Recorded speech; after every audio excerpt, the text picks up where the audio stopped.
Hello guys, ముందుగా అయితే అందరికీ వినాయక చవితి శుభాకాంక్షలు. ఈరోజైతే మా ఇంట్లో వినాయక చవితి సెలబ్రేషన్స్ అయితే చేసుకుంటున్నాము. మేమైతే వినాయకుడిని తెచ్చామన్నమాట. ఈసారి కొంచెం పెద్దగా తెచ్చాము. సో నైట్ అంతా డెకరేషన్ అయితే చేసామన్నమాట ఇంట్లోనే. చూడండి, కుశాలికకు కూడా వాళ్ళ స్కూల్లో మట్టి గణపయ్యని అయితే ఇచ్చారనమాట. అది కూడా అక్కడ ప్రతిష్టాపించేసి పూజకు సంబంధించిన 21 ఆకులు కూడా తెచ్చాము.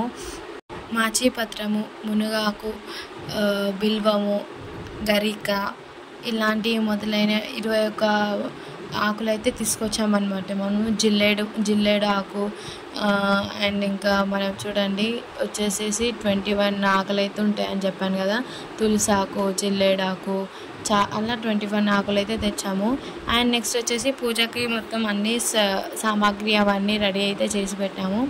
సో మా మావయ్య గారు అయితే ఇంటికి పెద్ద కాబట్టి తనే చేస్తారనమాట ఎవ్రీ ఇయర్. సో పూజ అయితే దీపారాధనతో స్టార్ట్ చేసేసారు. మంచిగా వినాయకుడిని ప్రార్థించి ఏ విఘ్నాలు లేకుండా మనకి ఏ వర్క్ చేసినా కానీ మనకి ఏ ఆటంకం రాకుండా అన్నీ మంచిగా జరగాలని చెప్పేసి వినాయకుడిని కోరుకున్నాము. అండ్ మేము 5 టైప్స్ ఆఫ్ అన్ని స్వీట్స్ అన్నీ చేసి అయితే వినాయకుడికి అయితే పెట్టాము. మోదకాలు, లడ్లు, ఉండ్రాళ్ళు, పులిహోర. వినాయకుడికి ఇష్టమైనవి స్వీట్స్ అవే మోదకాలు, లడ్లు కాబట్టి సో అవే ఎక్కువ నైవేద్యం అయితే పెడతారనమాట వినాయకుడికి. మేమైతే 21 అయితే చేసి పెట్టాము.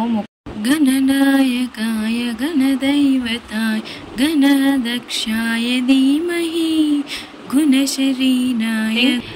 మీ అందరికీ మరొకసారి వినాయక చవితి శుభాకాంక్షలు. మరిన్ని వీడియోస్కి నా ఛానల్ అయితే సబ్స్క్రైబ్ చేసుకోండి. Bye bye.